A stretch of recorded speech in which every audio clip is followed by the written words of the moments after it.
여러분들 예전에 예능 프로그램 중에 이상형 월드컵이라고 기억하시나요? 토너먼트식으로 두 명 중에 한 명씩을 골라가면서 최종적으로 자신의 이상형을 골라가는 그런 프로그램이었는데요. 그때 결정이 너무 어려워서 막 고민을 하면 연예인 그 붐씨가 나와서 상상 찬스를 쓰게 해줍니다. 상상 찬스를 쓰면 붐씨가 나와서 아주 구체적인 예를 들어줘요. 예를 들어 여자 연예인이 남자 이상형을 고르는 거라면 동남아 여행 가서 아침에 일어나 창을 탁 여니까 바다의 윤술이 쫙 보이면서 살랑살랑 아침바람이 부는데 남자친구가 따뜻한 커피를 갖고 오면서 뒤에 어깨에서 살포시 담요를 덮어주는 거예요.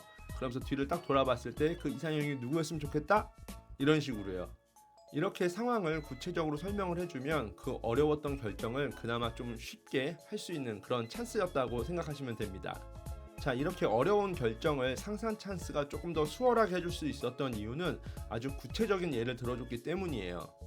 즉 우리의 뇌는 구체적인 상황을 보여주면서 상상할 수 있게 비전화를 해주면 결정이 조금 더 수월하다는 겁니다.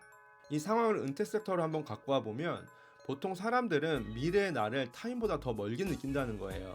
그래서 오늘 컨텐츠에서는 비전화를 통해서 내 미래의 그런 은퇴 생활 수준을 한번 구체적으로 볼 수 있는 기회를 보여드리려고 해요. 그 기준은 제가 다른 컨텐츠에서도 말씀드렸듯이 월 현금 흐름, 즉 인컴입니다. 월 현금 흐름이 중요한 건 알겠는데 그럼 은퇴 후에 한 달에 뭐 얼마 정도가 필요한 거야? 이런 생각들 많이들 하시죠? 이렇게 막연하게 생각하기 때문에 은퇴 준비의 시작부터 꼬이게 마련이에요. 오늘 컨텐츠는 은퇴 후 현금 흐름, 즉 인컴을 얼마 만들었냐에 따라서 은퇴 후 생활 수준이 얼마만큼 차이가 나는지 한번 이야기를 나눠보도록 할게요.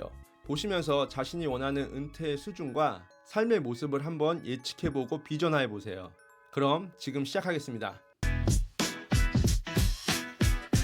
은퇴 후 생활 수준에 맞는 비전화를 위해서는 기준이 필요하겠죠. 어떤 기준이 좋을까 생각하다가 딱 맞는 이론이 있어서 가져와 봤어요. 많은 분들이 아시는 바로 매슬로우의 5대 욕구 이론인데요.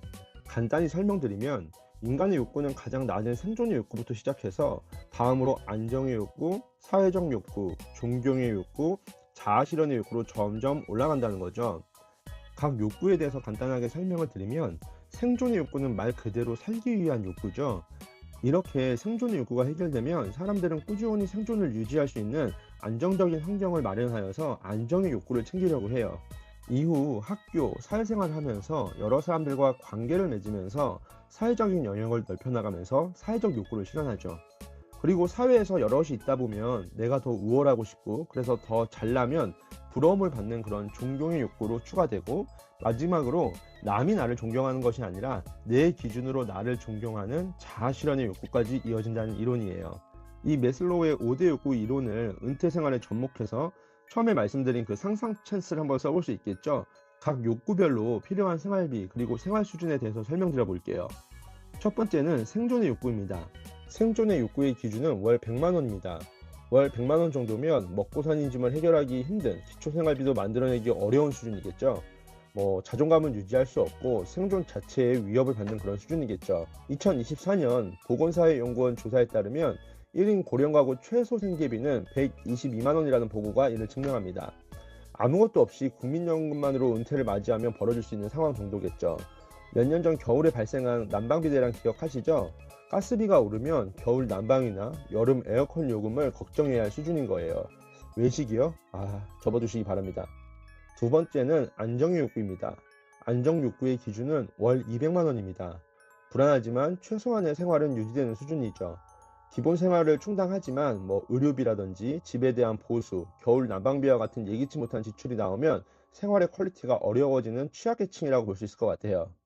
어찌저찌 살지만 인생의 많은 곳에서 경제적 허들을 만나는 단계입니다. 개중에 은퇴하면 돈 쓸 일이 없으니 나는 적어도 괜찮다라고 말씀하시는 분들이 계신데요. 은퇴하고 집에서 하루 종일 TV만 보는 삶을 계획하시는 건 아니죠. 집 밖에 나가면 숨 쉬는 것 이외에 모두 돈입니다. 이 정도면 집안에서만 살면 상관없지만 집 밖에 나가는 건 돈 때문에 뭐든 신경 쓰이는 단계예요. 뭐 좀 하려고 하면 모든 게 돈에 발목이 잡히는 상황이 발생하는 거죠. 살면서 돈에 대한 스트레스가 가장 큰데 은퇴 후부터 죽을 때까지 이런 스트레스를 안고 살아가야 한다면 생각하면 좀 끔찍하겠죠. 우리나라 노인 빈곤율은 40.5%로 OECD의 3배에 이르는데 이런 노인들이 안정의 욕구와 생존의 욕구 경계선에 있는 노후 생활을 보내고 있다고 보시면 됩니다. 세 번째는 사회적 욕구입니다. 사회적 욕구의 기준은 월 300만 원입니다. 은퇴 이후에도 다른 사람들과의 관계, 소속감, 취미를 이어갈 수 있는 삶이죠. 여행을 간다거나 동호회에 참여하여 기본적인 삶의 질을 충족시킬 수 있는 단계입니다. 지금 은퇴 생활을 하시는 60, 70대 분들은 절약이 몸에 밴 세대여서 그나마 다행인데, 현재 30, 40대 분들은 부족함 없이 성장했고 생활했기 때문에 은퇴 이후에도 이런 소비의 인플레는 이어질 가능성이 높죠. 예를 들어 지금 은퇴자들은 잘 누리지 않는 주말 브런치, 해외여행, 쇼핑, 구독료 등은 은퇴 생활자금 인플레에 한몫하기에 이 기준은 앞으로 더 높아질 거예요. 여기는 국민연금에 퇴직연금을 깨지 않고 연금을 이어가거나 개인연금에 대한 추가분이 있는 분들이 가능한 수준입니다. 네 번째는 존경의 욕구죠. 존경의 욕구는 월 400만 원입니다. 남들이 봤을 때 저 집은 은퇴하고도 참 잘 산다 라는 말이 나오는 집인데, 보통 선생님, 군인, 공무원으로 은퇴하고 누리시는 생활의 수준이라고 보면 될 것 같아요. 소비가 단순히 생계의 수준을 넘어 자신의 가치를 표현하는 수단이 되기도 하는 거죠. 돈이 들어가는 고급 취미라던가 운동, 여가, 그리고 여행, 미식 등의 지갑을 열 수 있는 수준입니다. 셀러리맨의 경우에는 국민, 퇴직, 개인연금의 3총 구조를 경제활동 기간 내내 꾸준히 유지했을 때 도달할 수 있는 선입니다. 다섯 번째는 자아실현의 욕구죠. 자아실현의 욕구는 월 500만 원입니다. 경제적 구속에서 어려움 없이 자신의 꿈과 가치관을 실현할 수 있는 그런 은퇴생활 수준 정도겠죠. 2023년 가계금융복지조사에 따르면 은퇴 후 월 500만 원 이상 수령하는 가구는 6% 정도 된다고 해요. 내가 나를 존경하는 소비를 하면서 은퇴 후 30년 이상을 보낼 수 있다는 점은 참 이상적인 노후생활이라고 할 수 있겠는데요. 네 번째, 존경의 욕구에서 국민, 퇴직, 개인연금을 끊임없이 유지했을 때 누릴 수 있는 수준이라고 말씀을 드렸는데요. 자아실현의 욕구는 여기에 배당소득, 부동산 임대소득 등 목돈에서 월 현금 흐름을 더한 경우 누릴 수 있는 삶의 수준입니다. 사실 우리나라 근로자 평균소득보다 높은 인컴이 매월 죽을 때까지 나온다고 생각해 보세요. 은퇴가 기다려지겠죠? 매슬로우의 5대 욕구 이론을 바탕으로 은퇴 이후 삶에 대한 예시를 드려봤는데요. 이상형 월드컵의 상상 차트처럼 좀 구체적으로 생각해 보실 수 있는 기회였는지 모르겠네요. 그런데 여러분, 뜬금없는 이야기일 수 있지만 가끔씩 잘 나가던 유명 연예인들이 자살 소식이나 돈 많는 그런 부부분들이 갑자기 안타까운 자살 소식을 접할 때가 있죠. 우리는 그때 이런 생각을 해요. 벌어놓은 돈이 수십억이고 그 돈으로 앞으로 잘 먹고 잘 살면 될 텐데 라는 생각을 하곤 하잖아요. 하지만 정신과 의사분들은 다른 분석을 하더라고요. 삶의 만족감은 절대적인 것이 아니라 상대적인 것이라고요. 즉, 탑을 찍었던 연예인이 그 아래 단계로 내려오게 되면 그걸 받아들이기가 힘들다는 거예요. 물론 우리가 볼 땐 부러울 게 없는 삶이지만 말이에요. 그런데 이게 꼭 그런 유명인이나 큰 부를 쥔 사람들의 경우에서만 나타나는 게 아니에요. 은퇴가 아닌 지금 여러분은 저 5단계 중 어디에 사시나요? 아마 경제활동을 하는 대부분은 사회적 욕구 혹은 존경의 욕구 사이에 있겠죠. 사회적 욕구에 있는 분들은 존경의 욕구로, 존경의 욕구에 있으신 분들은 자아실현을 위해 노력하고 있는 거겠죠. 우리는 지금까지 생존부터 시작해서 계속 윗단계의 욕구를 쫓으면서 또 이루면서 살아왔잖아요. 그런데 우리에게도 바로 정체 혹은 단계가 낮아지는 후퇴의 시점이 불가피하게 찾아옵니다. 그렇죠. 바로 은퇴 시점이에요. 경제활동 시기에 사회적 욕구를 누리시던 분들이 은퇴하고 은퇴 준비를 제대로 못해 안정의 욕구로 내려오면 난방비 걱정하고 친구 모임 나가기도 힘들고 집에 문제가 생기거나 치과 치료를 받을 때도 돈 걱정하는 삶이 생각을 지배할 수가 있어요. 또는 경제활동 시기 존경의 욕구를 누리시던 분이 은퇴 준비를 제대로 못해 사회적 욕구 단계로 내려온 상황에서 은퇴 생활을 하게 되다 보면 본인이 절대 그 상황을 받아들이기가 쉽진 않을 겁니다.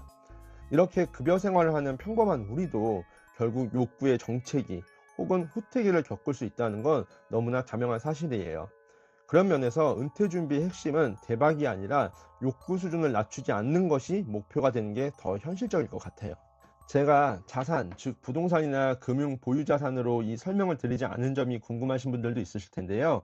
그 이유를 다 설명드리면 영상이 너무 길어지니까 제가 이전에 올려드렸던 인컴에 대한 영상을 보시면 이해가 쉬울 것 같아요. 그럼 오늘 매슬로우의 5대 욕구 이론을 왜 인컴 기반으로 설명했는지 이해하기가 쉬우실 거예요. 이번 컨텐츠의 이해뿐만 아니라 은퇴 준비에 대한 개념을 확립하는 데도 도움 될 테니 꼭 이어서 시청해보세요.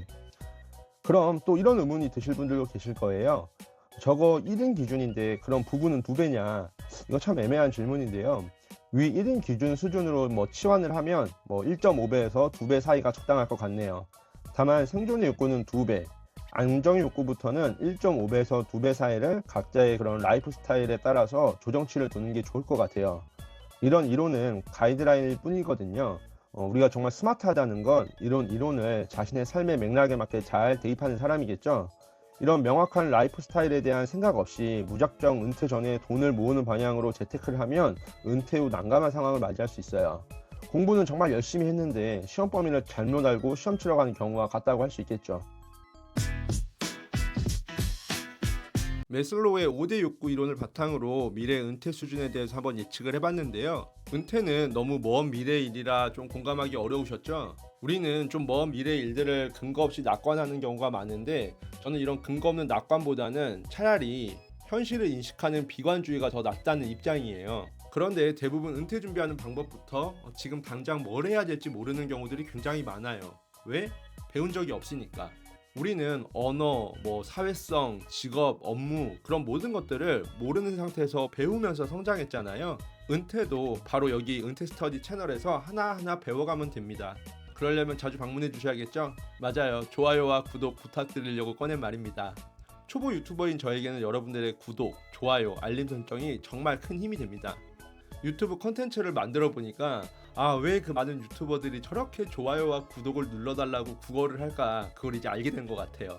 그리고 오늘 영상에서 궁금했던 점이나 더 알고 싶은 부분들이 있으시면 댓글 남겨주세요. 제가 그 댓글에다 대댓글 남겨드리면서 제 지식과 경험 공유드리도록 하겠습니다. 채널 초기라 가장 중요한 요소부터 올리고 있으니까요. 지금 몇 개 올라와 있지 않은 다른 영상들도 한번 정주행하시면 많은 도움 되실 거예요. 그럼 다음에 또 찾아오겠습니다. 또 놀러오세요.